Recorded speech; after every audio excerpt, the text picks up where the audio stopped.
Okay, so you're primed and ready to go. You have a strong portfolio, a solid digital presence, an eye-catching resume, and you've practiced pitching yourself and your services. Amazing. So now what? First, there are recruiting or talent placement agencies. Especially in all the major cities in the US, there's usually a good presence of these types of companies. I personally have had a lot of great luck working with recruiters. And think of it this way, they're kind of like your own personal army of talented networking professionals that are trying to find you work. I mean, after all, this is how they make their money, so they're pretty motivated to find you a job. I recommend reaching out to 3 or 5, maybe a few more. These types of agencies could be local, could be out of state, and start building relationships, and then they can start pairing you with potential opportunities. You want to be memorable and easy to work with. Again, personally, I've had a lot of great success working with recruiters, and there's literally no downside for you as the designer. And also, remember that as you get better and you level up your skills and your marketability, you're going to become more valuable to recruiters as well. So, it's a win-win, again. The next way that you can find people who need your services is to reach out to friends and family and ask them if they know of anybody. Typically, everybody knows somebody who needs some work done. So use Facebook, Instagram, email, text, phone call, whatever you need to do. I would recommend creating like a universal template that kind of has the main gist of the message, and then you can copy and paste it and just modify it to be a little bit more personal, and then just basically blast it out to anybody and everybody. If you have a large enough network of friends and family, you never know what could come back to you. As the old saying goes, your network is your net worth. Next up is using social media for cold calling and outreach. You'd be surprised what you can find online these days. Pretty much everybody is connected in some way or another. In fact, LinkedIn is actually really good for this because it's more geared towards professional relationships. So you can get in there and network very quickly and find people at specific companies or similar fields, hiring managers, that sort of a thing, and just start reaching out. Strike up a conversation. It's becoming more and more normal just to strike up a conversation with a stranger online. So what do you have to lose? The worst case scenario is you get ignored or rejected, but you might be surprised what could come out of it. I've actually had some really good opportunities come out of just reaching out of the blue to people on, LinkedIn or Instagram. Now, this might be the hardest of all the options just because typically people don't like to engage or have a conversation with people they don't really know that well, but that doesn't necessarily mean that you shouldn't try it. Again, you never know what could happen, and you might just grow your network in the process, and it could lead to some really great opportunities. And as always, be polite, be brief, and get to the point. They're pretty much always going to have their guard up, expecting that you're, trying to sell them something or out to get something. But if you're just very honest and straightforward and be like, hey, I'm a graphic designer, I'm looking for work, here's some of my, work, my portfolio links. I've always found that the more honest and genuine you are, the better the outcome. That's just kind of a basic life principle. Now, the last method for reaching out to people and finding potential jobs or opportunities, it's a little bit of a wild card, meaning you get to be real creative. For example, if you know of a particular business or company that you want to work at, you could send them a physical package in the mail. It could be your portfolio book. It could be, a personalized gift or letter to the marketing manager or creative director. You can typically find out those types of people and find what their interests are online prior to sending said envelope or package. Have fun with it. Anything that you can do to be outside the box, to think differently and really catch somebody's attention could go a long way. I think the most important thing to remember at this stage, or really at any stage, is just don't give up.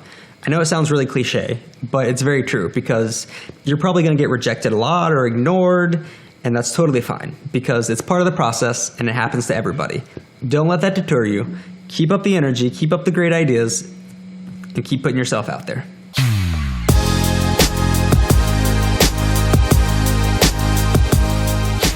Good news. The hiring managers have seen your work. They love it. They want to schedule an interview. So here's where things get fun, because whether it's in person or over the phone, there are some universal best practices and tips to crushing an interview. Before you do anything, you gotta do your homework. And by this I mean do your research. Do your research on the company, find out what their brand is like, their aesthetic, their visuals, their marketing efforts, their company goals, their history, everything you can possibly learn about the company. You'll also want to research the people that you're interviewing with as well. You want to find out where they went to school, what their hobbies are, previous places they've worked, what their interests are. Get to know them as best you can. So let's say it's an in-person interview. Now, look, I know we already talked about, having your own brand and your style, and that is fantastic and amazing. You should totally do that. But when it comes to a first interview, you need to dress for success. Think of an interview as part presentation and just part conversation. And as a graphic designer, be prepared to show and talk about your work. I wouldn't recommend relying on their in-office technology to, be able to pull up your portfolio or show it. Because let me tell you, all these offices are different, and their IT teams might not be the best, and they might not have the best technology, and they might have, shoddy Wi-Fi, or, pushing all these buttons and they can't connect, and it really kills the mood. It really brings the vibe down in the room. So I would just say come prepared. Expect that they won't have any internet connection or televisions or technology of any sort. Personally, what I like to use is an iPad Pro. It's got a really big screen, which makes the work really pop, and you can really see the detail. And it's really easy to navigate as you swipe through it. But again, it can be whatever you have and whatever you want to use. Pick your best few projects and walk them through it from start to finish. Start with the original challenge that you set out to solve, how you did it, the strategy behind it, the work itself, and after that, you want to talk about the results. What did those solutions bring that company or organization? Remember, they want to know how you think, so talk about your creative process. Show them the rationale behind your decisions. Give them a peek behind the scenes. If you collaborated with a team, make sure to talk about that, talk about the team dynamic and your part in it all. And again, focus on the results. How was this company made better through your efforts and your work? Speak clearly and communicate effectively. Think of yourself as a storyteller or a guide. You want to walk them through this narrative and tell them, all the interesting bits along the way. As the guide and the storyteller, you want to show them the work that is most relevant for the position that you're applying for. So again, if you're applying for a UI UX design position, you should probably start there and walk them through those types of projects before moving on to, the branding work or the print work or the other stuff that you've done in your portfolio. You want to make them feel like you're the perfect candidate for this position, as if this entire job was created just for you. If you're feeling extra ballsy, at the end of the interview, you could say something like, "Thank you for your time today. I really enjoyed our chat. If you don't mind me asking, is there any reason why I wouldn't be a great fit for this position?"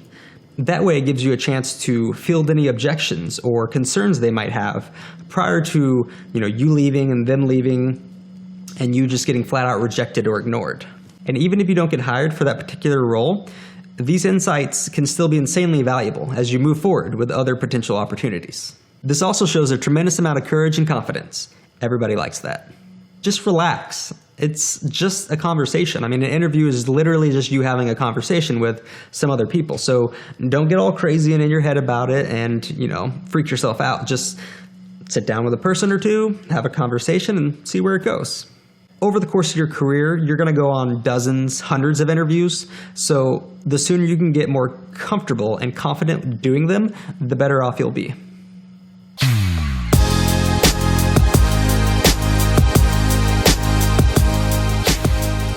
I'm sure you've heard the old adage, if at first you don't succeed, try again. My grandmother used to tell me this all the time. But perhaps you've also heard Einstein's quote that says, doing the same thing over and over again, but expecting different results, is the definition of insanity. So, if you've had lots of calls, interviews, and just general interest in your work, but you haven't quite landed a job, it might be time to reevaluate some things. And I don't want you to become filled with self-doubt or lose hope, because this kind of thing happens to everybody, especially when you're first starting out. Now, there's lots of things we could revisit, but I think the two main things for our purposes would be the work itself and your personality, your communication skills. First, evaluate the work itself.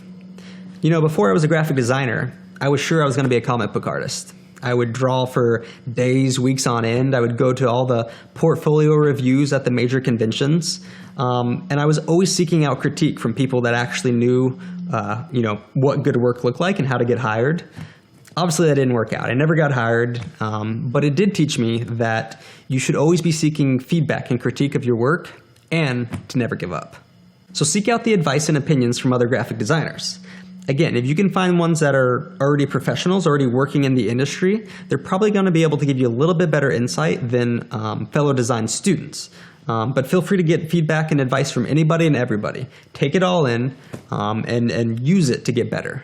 Another thing you can do to enhance the quality of your work is if you compare your work to the work of really famous designers, like the most accredited people in the industry, and like literally just make a mood board of all these different works and put your work next to it.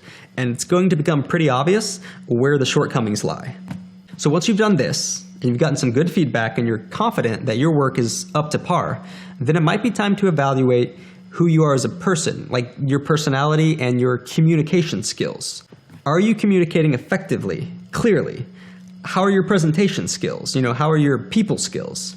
All of these things can be improved upon with a little bit of practice. And we're not really going to go into that in this course, but it's something you should think about. And there's tons of resources out there for that kind of thing. I've seen tons of crazy talented designers that were amazing, but lacked the ability to communicate effectively or interact with people, or were just straight up a-holes. And because of that, they were never really able to realize their full potential. Don't be those people.